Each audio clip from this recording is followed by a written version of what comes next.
noites, pessoal. Estão me ouvindo aí com perfeição?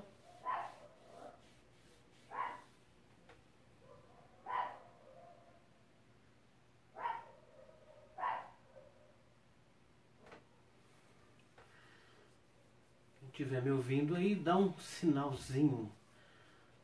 Polegar para cima. Para eu saber que vocês estão me ouvindo. Eu vou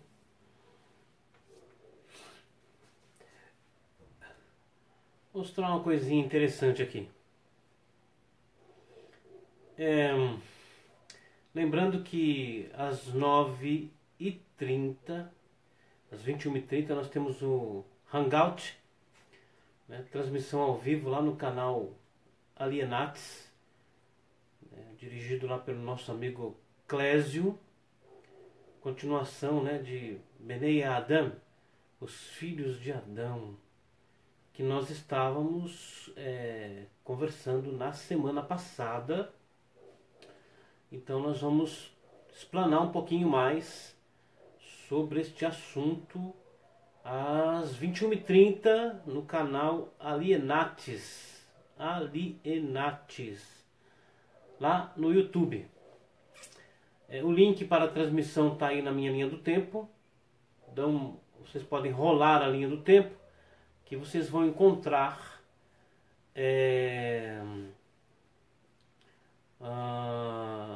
o link para a transmissão lá no canal Alienates, Benei Adão, os filhos de Adão, né? E esse assunto aqui também entra dentro da criptofologia, né, que é a quebra de códigos, né, para evidenciar ou não fenômenos ufológicos, ou produzir, né, evidências sobre fenômenos ufológicos. E acho que a maioria de vocês já ouviu falar no Triângulo das Bermudas. O fenômeno, né, que acontece lá no Triângulo das Bermudas, né, relatos desde 1700, né, sobre o desaparecimento de aviões, né, e navios, barcos, junto com seus tripulantes. Como nós sabemos que a Torá criou o mundo e a Torá contém tudo, então resolvemos fazer uma investigação. Mas essa investigação já é antiga, porque eu tenho publicação no livro Os Arquivos X, sobre o Triângulo das Bermudas, também em Adamá, As Origens Secretas da Humanidade, e também no outro livro meu, que é o Câmaras do Tetraedro, né? Esses assuntos estão repetidos e explicados, né, nesses 3 livros que já publicamos, né, que é Os Arquivos X, Adamá, As Origens Secretas da Humanidade e Câmaras do Tetraedro. Mas o que é o Triângulo das Bermudas? Acho que vale a pena, né, buscarmos aqui uma explicação, por exemplo, né? Olha, podemos digitar aqui no Google, ó, né, Bermudas, por exemplo. Vamos ver o que acontece aqui. Bom, não é isso aqui, né? Então vamos colocar aqui Triângulo das Bermudas. Aqui, ó. Então, por exemplo, tem artigos e mais artigos, né? Podemos até ver imagens aqui, ó, sobre o Triângulo das Bermudas. Olha só essa imagem aqui, né? Como se abrisse um portal, né? E o avião mergulhasse para dentro desse portal. Essa é uma das imagens aqui sobre o Triângulo das Bermudas. Mas o que é o Triângulo das Bermudas? Então vamos ver aqui, ó. Wikipédia. É assim que a gente pesquisa, né? Olha lá. Triângulo das Bermudas. Aqui tem as coordenadas, né? 26 graus, 37, 45 norte, 70 graus, 53, 1 oeste. É uma localização geográfica do Triângulo das Bermudas. Então aqui, ó, o que se diz sobre o Triângulo das Bermudas? O Triângulo das Bermudas é uma área que varia aproximadamente de 1,1 milhão de quilômetros quadrados até 3,95 milhões de quilômetros quadrados. Essa variação ocorre em virtude de fatores físicos, químicos, climáticos, geográficos e geofísicos da região que influem decisivamente no cálculo de sua área. Situado no Oceano Atlântico, entre as Ilhas Bermudas, Porto Rico, Fort Lauderdale, na Flórida, e as Bahamas. A região notabilizou-se como palco de diversos desaparecimentos de aviões, barcos, de passeios e navios, para os quais se popularizaram explicações extrafísicas ou sobrenaturais. Uma das possíveis explicações para estes fenômenos são os distúrbios que esta região passa no campo magnético da Terra. Um dos casos mais famosos é o chamado voo, né, da Esquadrilha 19, né, no final da Segunda Guerra Mundial. Muito embora existam diversos eventos anteriores, os primeiros relatos mais sistemáticos começam a ocorrer entre 1945 e 1950. Alguns traçam o mistério até Cristóvão Colombo. Mesmo assim, os incidentes vão de 200 a não mais que 1000 nos últimos 500 anos. Howard Rosenberg afirma que em 1973 a Guarda Costeira dos Estados Unidos da América respondeu a mais de 8.000 pedidos de ajuda na área e que mais de 50 navios e 20 aviões se perderam na zona durante o último século. Cara, isso aqui é extraordinário. É um número muito alto, né, de desaparecimentos, perdas e, né, coisas misteriosas que acontecem nessa área, acima do normal, né? Aqui, ó, muitas teorias foram dadas para explicar o extraordinário mistério dos aviões e navios desaparecidos. Extraterrestres, esse, aliás, é o alvo preferido agora, né? Resíduos de cristais da Atlântida, humanos com armas antigravidade e outras tecnologias esquisitas, e vórtices. Isso aqui é muito interessante, essa palavra aqui é muito interessante, então vocês guardem aí essa palavra vórtice, né? Da quarta dimensão estão entre os favoritos dos escritores de fantasias. Campos magnéticos estranhos, emissões de gás metano. Essa aqui foi a pior explicação que eu vi no Discovery Channel no programa, né? Que seria gás metano liberado do fundo do oceano, que estaria afundando os navios e derrubando os aviões. Tá. São os favoritos dos mais técnicos, né? O tempo, tempestades, furacões, tsunamis, terremotos, ondas, correntes e outras causas naturais e humanas são as favoritas entre os investigadores céticos. Deixa eu ver se tem alguma coisa aqui da Esquadrilha 19. Acho que deve ter aqui, quer ver? Vamos ver. Deixa eu ver aqui. Possivelmente não tem, mas sempre se acha, né, alguma coisa sobre o voo 19. Quer ver? Ó? Deixa eu ver aqui. Bermudas, voo 19. Ó. Aqui deve ter. Ó. Olha lá, voo 19. Também no Wikipedia. Né? Então aqui, ó. Flight 19. Né? Voo 19 é uma das ocorrências mais documentadas na história do Triângulo das Bermudas. Na tarde do dia 5 de dezembro de 1945, uma esquadrilha de 5 Grumman TBM Avenger deixou a base aeronaval de Fort Lauderdale, Naval Air Station, Fort Lauderdale, para uma operação de treinamento, naquele que seria o último treinamento antes da formatura dos cadetes. O esquadrão iria simular um ataque com torpedos. Em seguida, retornaria à base. Cada aeronave conduzia 3 homens, um piloto, um radiooperador e um artilheiro, com exceção de uma delas que conduzia apenas um piloto e um artilheiro, de modo que havia um total de 14 homens na operação. Então aqui, desaparecimento. 90 minutos depois da decolagem, o comandante da operação, capitão instrutor Charles Carroll Taylor, conseguiu se comunicar com a base e dizer que eles estavam perdidos. Foi registrada ainda uma conversa por rádio entre o comandante Taylor e outro piloto da Marinha, tenente Robert F. Cox, um instrutor de voo sênior que estava voando próximo e não fazia parte da operação. O último contato do voo 19 foi às 19h04,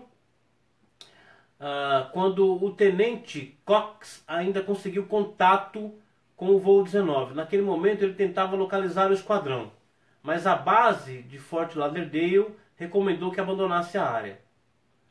Missão de busca e novo desaparecimento. 2 hidroaviões modelo PBM Mariner foram enviados ao local onde houve o último contato da tripulação, mas também desapareceram. Cara, isso é muito estranho, né?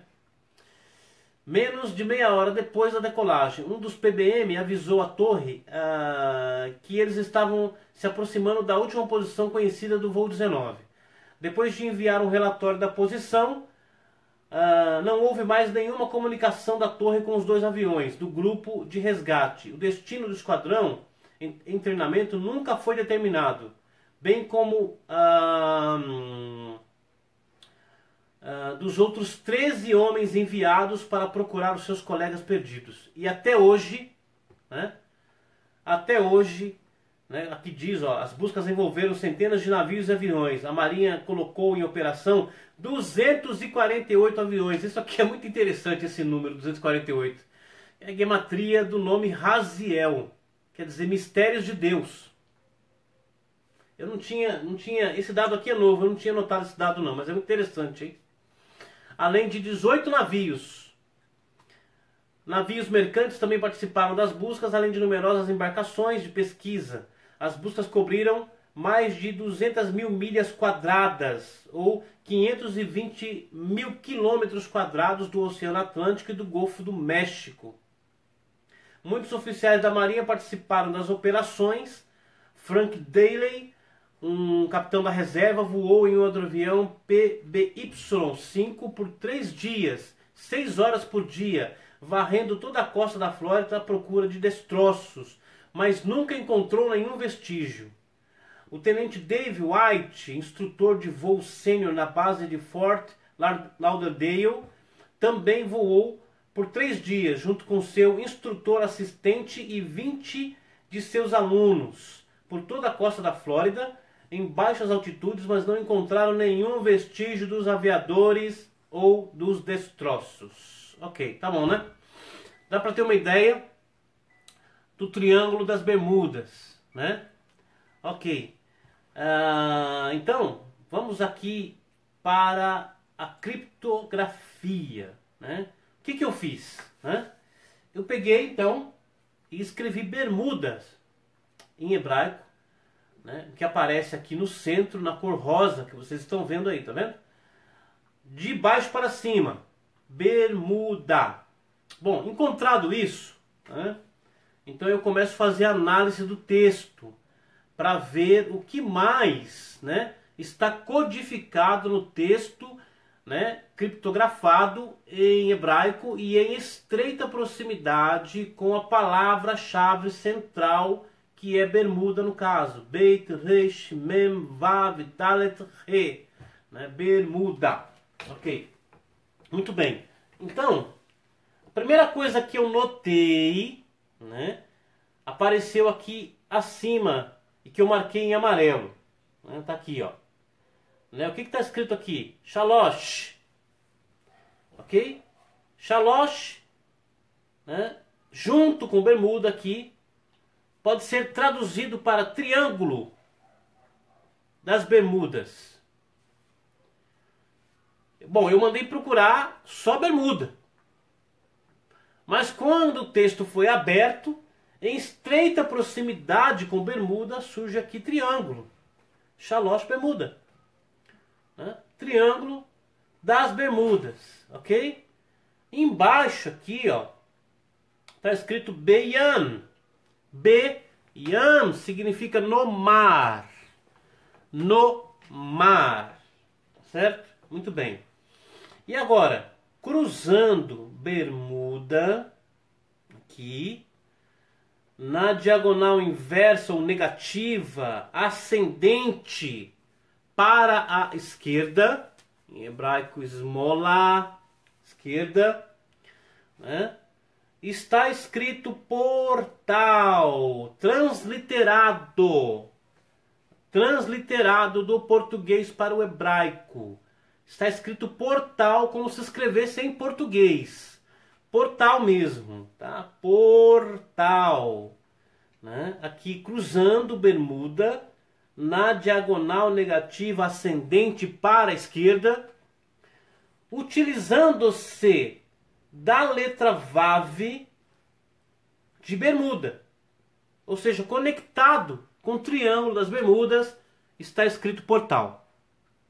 Ok, muito bem. Aí eu continuei aqui lendo, estudando, né, o texto, até que o que eu li, né, me deixou boquiaberto. Realmente. O que eu marquei aqui em verde, tá? Em verde, aqui, ó. Né? Eu marquei aqui em verde o que aparece acima de bermudas, entre triângulo, né, e bermuda aqui, tem esta frase aqui que eu marquei em verde. Né? E que frase é esta que eu marquei em verde? Né? É um verso do livro do profeta Jonas. Um verso do livro do profeta Jonas. Né? E que verso é esse? Esse é o verso 1 do capítulo 2 do profeta Jonas. Acho que a maioria de vocês sabem, né, a história de Jonas. Vocês conhecem a história de Jonas? Né, que ele foi comandado pelo divino para ir até Nínive, né? E ele resolveu fugir, pegou um navio, né? Aí o divino mandou uma tempestade para, né, castigar o navio. E de fato eles começaram a lançar sortes. A sorte recaiu sobre o Jonas. E eles então, a pedido do próprio Jonas, o jogaram no mar, né, porque ele era a causa daquela tempestade. Né? E aí diz o texto que então, né, o sagrado, o divino, enviou um grande peixe para engolir Jonas. Né? E vocês já devem ter ouvido, né, as diversas teorias sobre isso, né, além das achices. Né? Por exemplo, né, se diz aí no meio dogmático religioso que uma baleia engoliu Jonas. Ok, podemos rir disso. Muito bem. Né? Primeiro porque uma baleia não conseguiria engolir uma pessoa. Né? Porque a garganta, né, da baleia é estreita. Né? Não passa uma pessoa. Né? Ok. Muito bem. Então, é este verso que está marcado aqui, que está cruzando acima de bermuda e abaixo de triângulo. Né?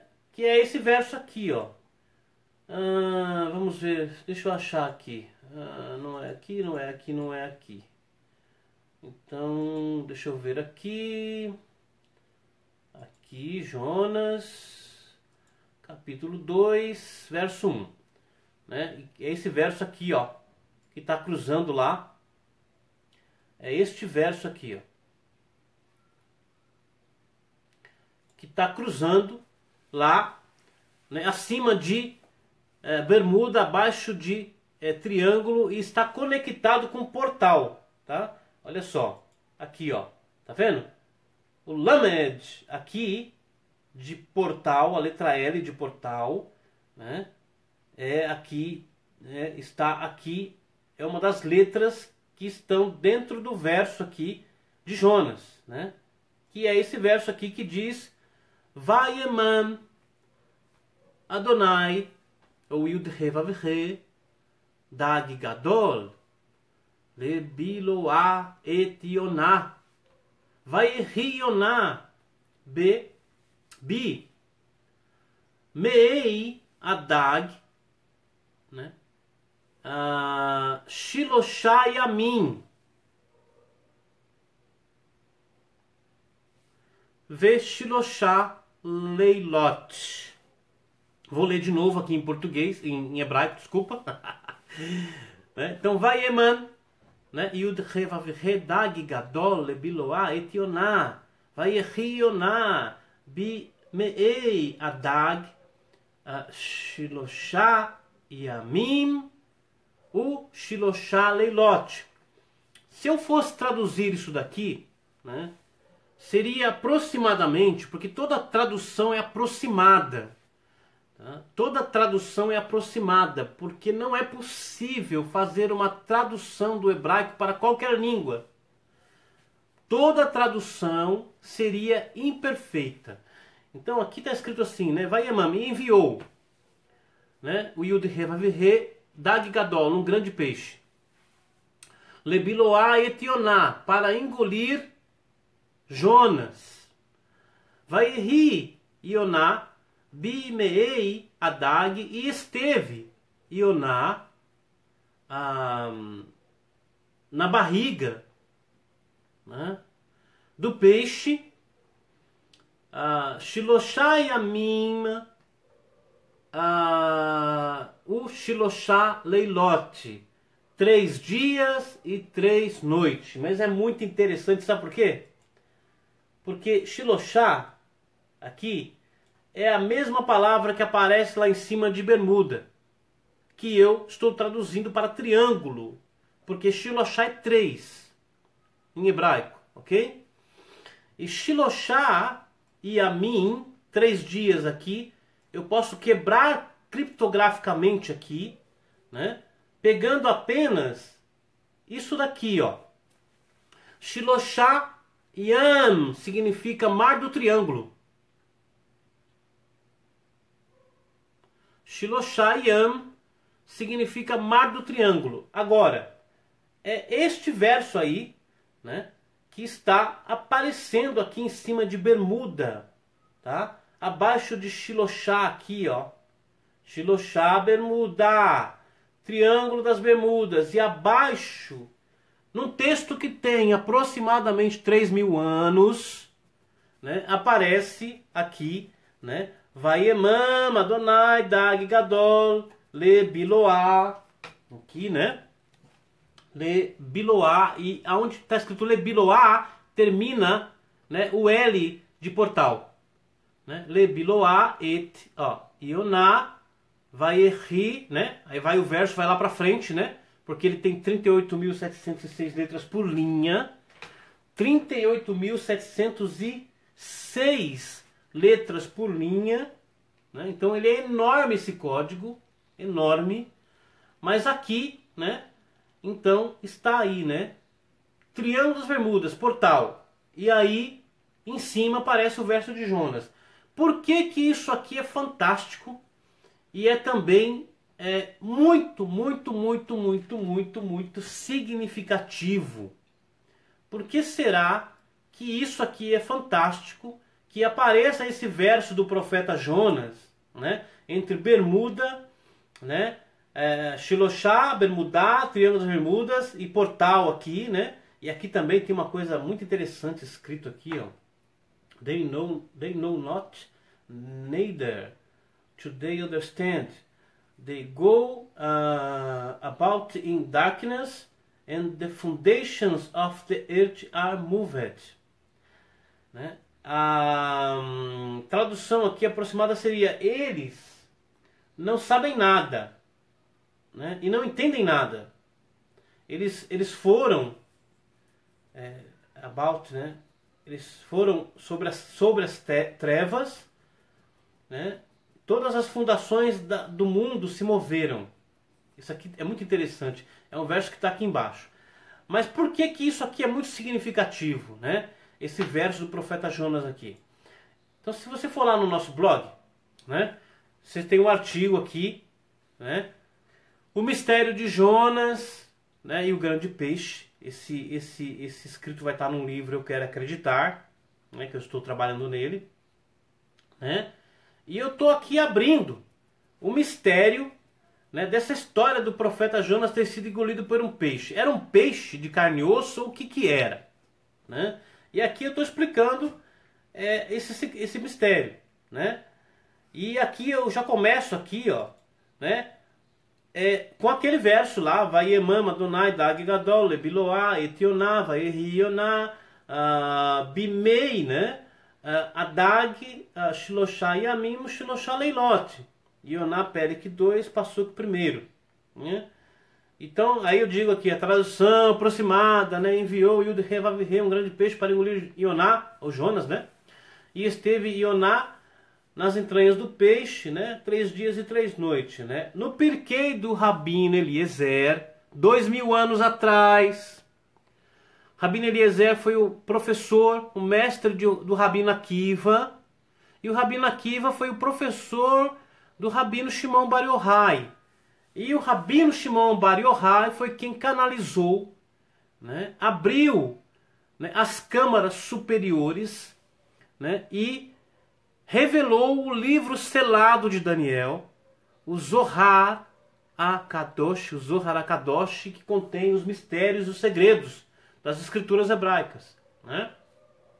E no Pirkei do Rabino Eliezer, lemos no comentário do Rabino Tarfon, que era um outro estudioso da Torá, sobre este peixe incomum, explicando que ele foi preparado no crepúsculo do 6º dia da criação, especialmente para engolir Jonas. E no Pirkei do Rabino Eliezer continua revelando os aspectos e a aparência do peixe. Né? Então diz assim, os 2 olhos do peixe eram como janelas de vidro, iluminando Jonas. E mais, Rabi Meir disse, uma única pérola estava suspensa dentro do ventre do peixe e iluminava Jonas como o sol ao meio-dia e mostrou a Jonas tudo o que havia nas profundezas do oceano. Dentro do peixe, na barriga do peixe, o Pirkei do Rabino Eliezer, 2000 anos atrás, está dizendo que tinha uma pérola enorme, pendurada. E essa pérola falava com Jonas e mostrou para o Jonas, né, tudo o que havia nas profundezas do oceano. Isso é tecnologia. Tá? Ainda tem mais. No Zohar, também lemos, né, que Jonas viu na barriga do peixe um espaço aberto e as salas de um palácio, e os 2 olhos do peixe brilhando como o sol ao meio-dia. Dentro dele havia uma pedra preciosa, a pérola, né, que iluminava tudo ao redor e fez visíveis as maravilhas, ou os mistérios no fundo do mar. Concluímos aqui que esta pérola tinha consciência, como um computador quântico, e revelou a Jonas os mistérios e segredos ocultos no fundo do mar. Que peixe de carne e ossos poderia conter um palácio com salas e iluminado com uma lâmpada alimentada por algum reator de energia desconhecida? Por algum tipo de fusão ou sei lá o que, né? Certamente o Zohar está revelando uma máquina submarina de tecnologia avançada, possivelmente um OSNI, né? Termo este criado por nós e que possivelmente não vai definir um objeto intra ou extramundo, talvez até mesmo Atlante, e talvez uma máquina biológica viva. Tá? Aí eu estou falando aqui da Atlântida, né? Da questão, né? Porque no Pirkei do Rabino Eliezer, né, fala a respeito, né, da Atlântida também. E aqui tem um relato no Zohar Sagrado de um dos rabinos, né, que eram contemporâneos lá do Rabino Shimon Bar Yochai naquela época, né, era chamado Nehorai. E conta um relato desse rabino, né, Nehorai Saba, ou Nehorai o ancião, que ele certa vez estava viajando pelo mar. O barco foi destruído em uma tempestade e todos os que estavam nela foram afogados. Mas ele, por algum milagre, desceu até o fundo do mar, olha só isso, e encontrou ali um país em que viu os seres humanos estranhos de tamanho pequeno. Eles estavam recitando preces, mas ele não pôde entender, porque estava numa língua que ele não conhecia, evidentemente, né?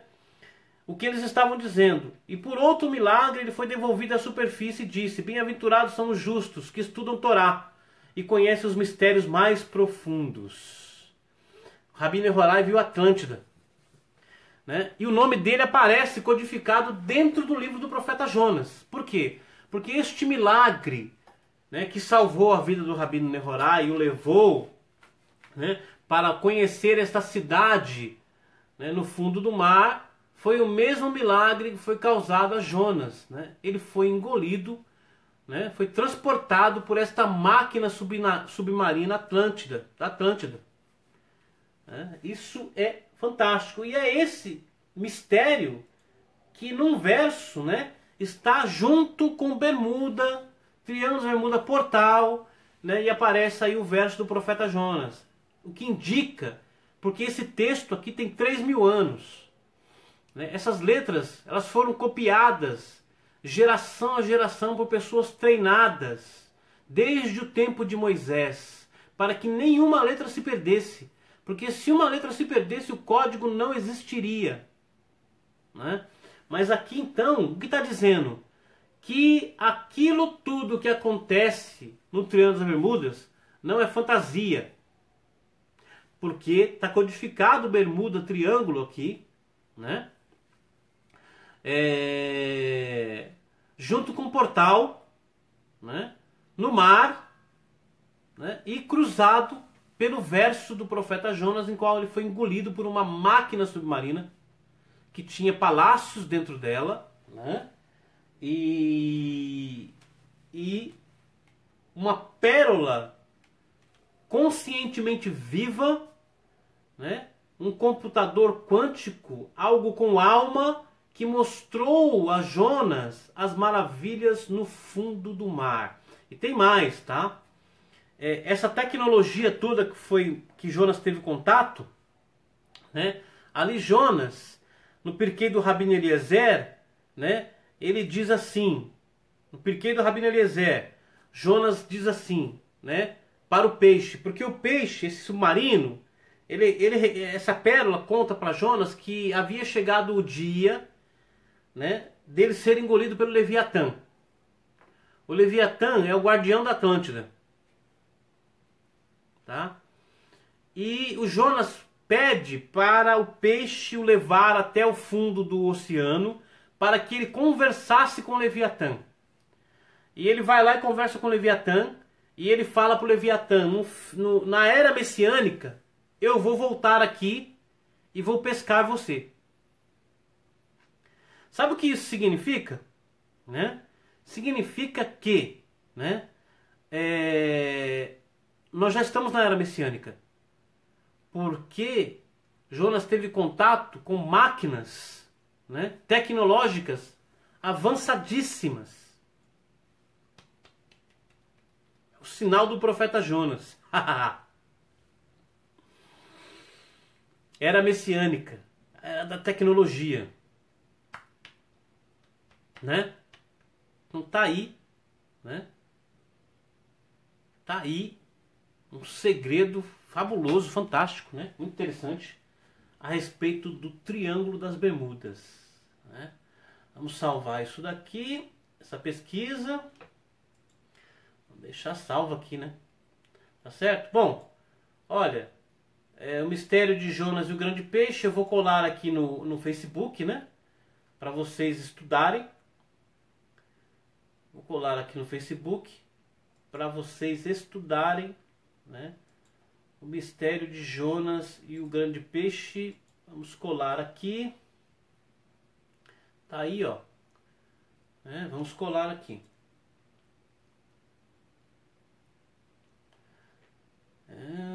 Tá coladinho aí, vocês podem acessar e estudar, né? Vamos abrir aqui outra aba e vamos aqui no, no YouTube e vamos por aqui o seguinte.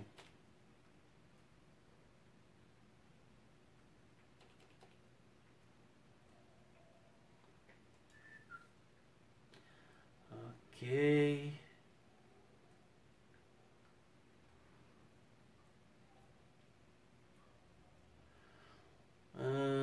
Deixa eu ver aqui.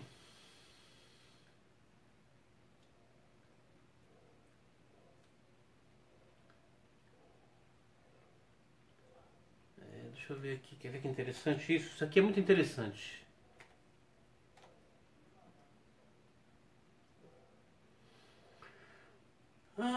Deixa eu achar aqui uma coisa interessante.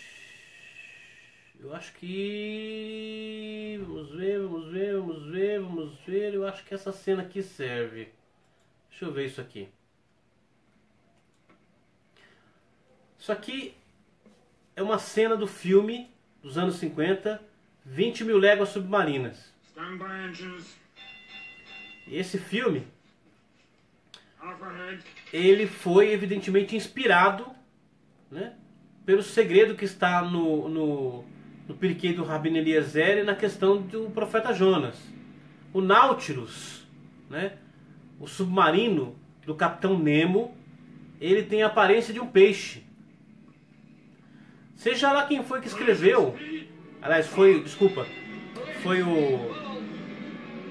Olha lá.